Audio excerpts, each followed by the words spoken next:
But Friday was one of my worst days so far. I won't even lie. We blew 4 accounts. Not the main one, of course. The main one is still, we only have one trade left. Let's take this off. So yeah, we have one trade left. The equity is basically, or the balance is at break even. What I've been doing, and I won't lie to you guys. Like that loss or those like losses that I took Friday were not even following a system. We're not even following a trade model or approach at all.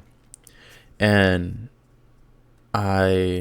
basically this one was blocked out. Like as soon as we lost that one trade, which wasn't even following the system or anything like that, we basically, the risk settings locked us out.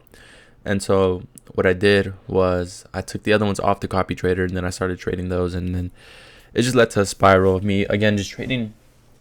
Same scenario that happened like 2 weeks ago. Whenever we were just trading, 2 to 3 minis on NQ, just trying to catch quick moves, and it was just a really bad spiral. All right, so this is all I've been doing. So I journaled and I reflected. Of course, I didn't journal those trades. There were just so many, bro, and I wasn't gonna journal every single one of those trades. So I decided not to journal that day, but I decided to journal on how I felt, what I was thinking, how I was feeling, and that was like the very, very most important one. And then eventually I reflected. I was reflecting. I was like going through it, bro. I won't lie to you. I was like kind of tearing up a little bit, because again, it's a lot of money. You're blowing 4 accounts. That's like $200 worth of just evals, bro. The doubt, the self, the uncertainty, the doubt, all these things start to lead and creep in, and you just really like it takes a toll on your mental. And I feel like the weekend I took a good amount of time off, and really like just was in my own mind, I guess you can say. And again, I'm gonna make a separate video on the main channel on what I plan on doing, like certain things that were affecting my trading, which again you will see later on. Number 2 is review the trades taken, which again followed the system. Ones that followed the system, not the ones from Friday, where we're gambling. That's gambling basically.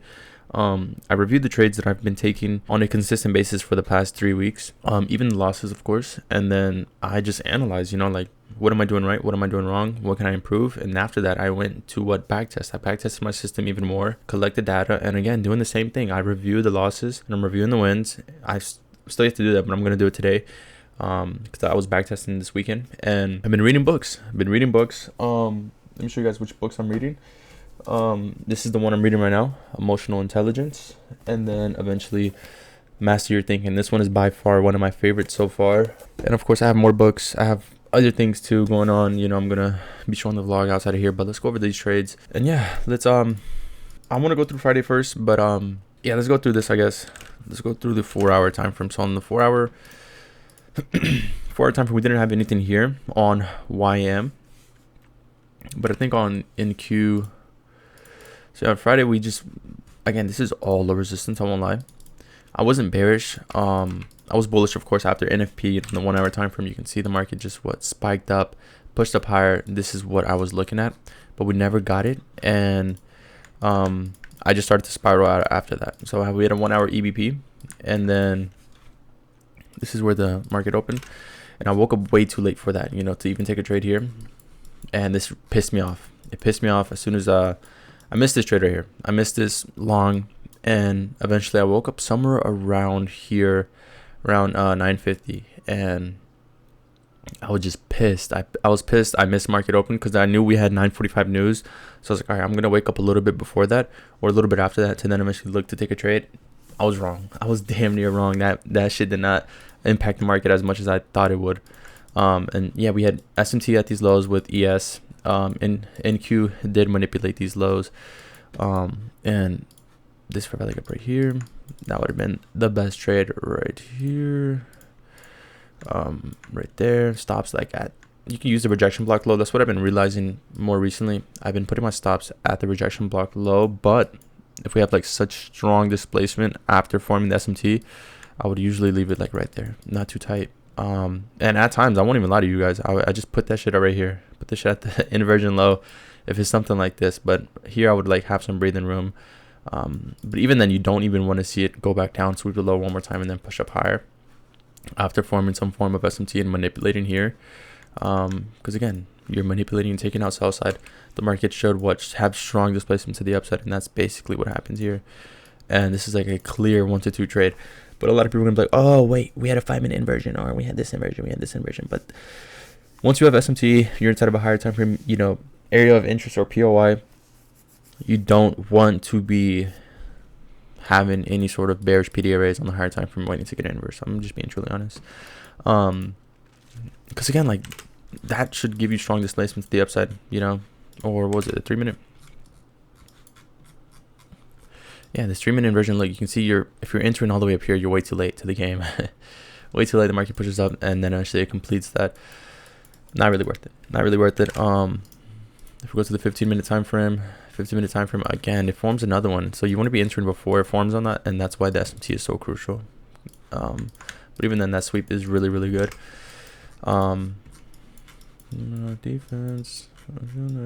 But yeah, that's basically what happened here, and the market pushed up higher. This is the trade I was looking, but I missed it. And then today, you can see it's a chop fest, a chopperoonie. Going into today, last night I was thinking, I was like, all right, we're having this big new week opening gap. And again, I'm using like my pre-day or night session market overview, and I'm like, okay, depending on how we open and how we move for Monday is going to determine the weekly profile. But we have news, we have FOMC Wednesday, so I'm thinking like if we continue up higher, like we're showing strong displacement, the market is going to have to eventually rebalance to this area. It's not going to leave it unfilled. It's like trying to leave a new day opening gap unfilled. The market is going to at least tap up into it somewhat. And of course, we have SMT at those lows today. The market on YM reached deep into that new week opening gap, while ES and NQ didn't. So, in my honest opinion, I think the market is going to retrace lower. Because again, the weekly profile, we're going to be bullish. We'll move down lower first, and then eventually towards later of the week, we'll push up higher. Not just push up higher and leave all this unfilled. It's creating all low resistance here, especially after being in such a range. I kind of expected the market to reach these highs, but from what we do here, after there's a lot of uncertainty, I would want to be bearish. But in a bullish uptrend like this, I just want to see a small bearish retracement and then push up higher. It's common sense. You can't expect the market to always push up higher and just continue to the upside. But yeah, here's the trade for today. Really same scenario. We don't really have any higher time frame PDRAs to work on, and that's kind of why like intraday is like very, very difficult. But if you have like a good intraday with SMTs, it can work. I promise you, it can work if you know how to incorporate the SMTs. Really crucial. Very, very crucial. You can see the market manipulated right there.